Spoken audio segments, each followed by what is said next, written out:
Hi, I'm Dr. Leo Stouter, and this is Anatomy on the Beach. Let's talk about the ribs. We have our front portion of our rib cage. It's going to have three portions to it. The top portion is going to be called the manubrium.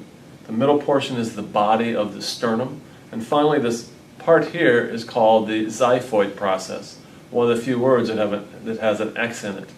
So we have the manubrium, the body of the sternum, and the xiphoid process. These all connect with a cartilaginous attachment to the ribs. And we have rib 1, which is going to be underneath the clavicle. So we usually cannot feel it. But how are we going to count the ribs in it? We can't count number 1.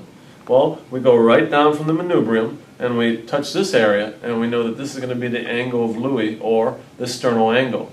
We go right across, and this is our second rib. In addition, if we go high up, this is going to be our jugular notch, or our sternal notch, and we can feel in both of our clavicles on either side of that notch. Remember, it's a very superficial joint, so it can have lots of movement for our shoulder. Also, when we look at the ribs, we go 1, 2, 3, 4, 5, 6, and 7, and we see that these ribs connect directly to the sternum. Therefore, we call the first 7 ribs the true ribs.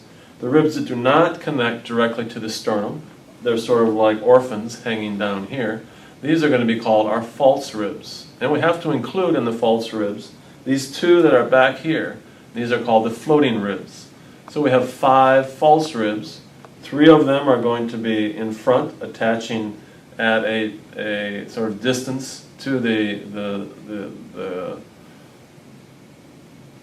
we have the 5 false ribs. 3 of them are going to be attaching not directly to this sternum, and then our floating ribs, which are going to be in back.